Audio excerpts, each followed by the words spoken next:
অবশেষে ভারতের কাছে দেশ বিক্রি হয়ে গেল।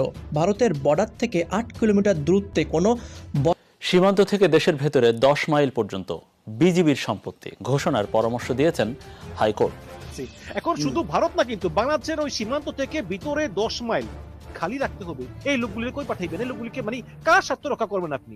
আপনি যে বললেন এই যে সীমান্ত থেকে দেশের ভিতরে ১০ মাইল বিজিবি সম্পত্তি ঘোষণার পরামর্শ, আমার তো মনে হয় এটা দেখে, আপনার কথাটা দেখে মনে হচ্ছে এখানে ওই ভারতীয়রা থাকবে হয়তো।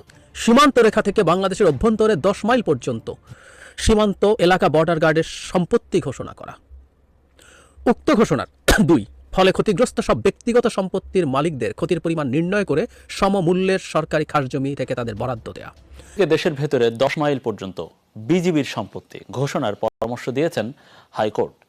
বাংলাদেশের সীমান্ত নিরাপত্তা কার্যকরীভাবে রক্ষা, আন্তঃরাষ্ট্র সীমান্ত অপরাধ শূন্যের কোটায় নামিয়ে আনতে এবং জাতীয় রাজস্ব আয় ফাঁকি প্রতিরোধ করতে এই পরামর্শ দেওয়া হয়েছে।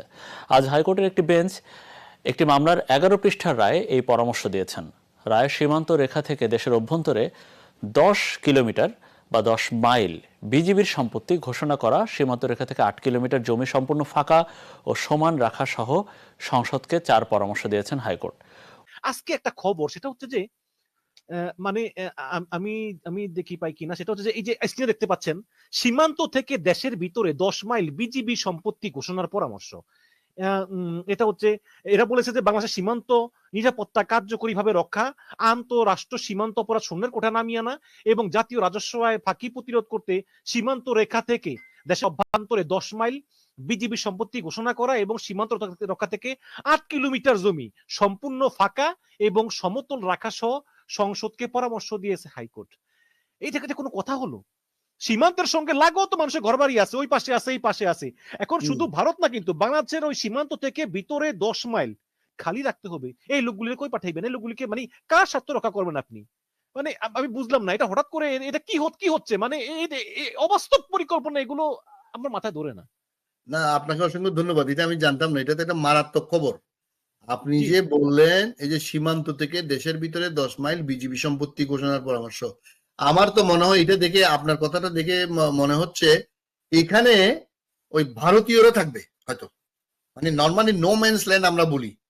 এখন আমার দেশের, আপনি জানেন বাংলাদেশে করিডোর বলেন এবং বিভিন্ন যে আপনার ছিটমহল গুলো আছে, এইগুলো তো একদম লাগোয়া হচ্ছে গড়বাড়ি এবং লাগোয়া হচ্ছে ভারত, লাগোয়া হচ্ছে বাংলাদেশ। এমনকি ও ছিটমহল গুলোতে তো মানে ভারতের উপর দিয়ে বাংলাদেশে আসতে হয়, বাংলাদেশের উপর দিয়ে ভারত আসতে হয়।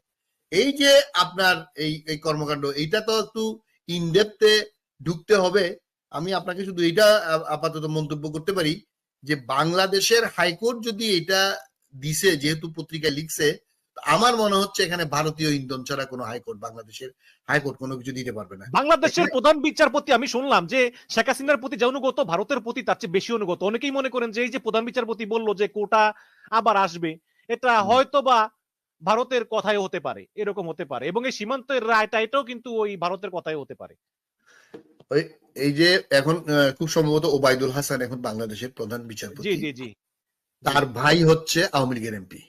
এই কয়দিন আগে সে রিটায়ার করছে, এই ২৪-এর আগে। এখন তার ছোট ভাই এবং তার বাবাও ছিল আওয়ামী লীগের এমপি। ঠিক আছে, খুব সম্ভবত ঝিনাইদহ বা নেত্রকোনার দিকে বাড়ি, ঝিনাইদহ খুব ফার্স্ট প্রবাবলি। তো এরা হচ্ছে আপনার কোনো বিচারপতি না, এরা হচ্ছে আওয়ামী পতি, বাকশালপতি বা শপথবদ্ধ রাজনীতিবিদ। ও যে এনাতোরে বলছিল না, আমরা শপথবদ্ধ রাজনীতিবিদ। এরা হচ্ছে মানে বাকশাল কায়েম করার জন্য বাংলাদেশে ওরা প্রতিশ্রুতিবদ্ধ, এবং এরপরে হবে ভারত।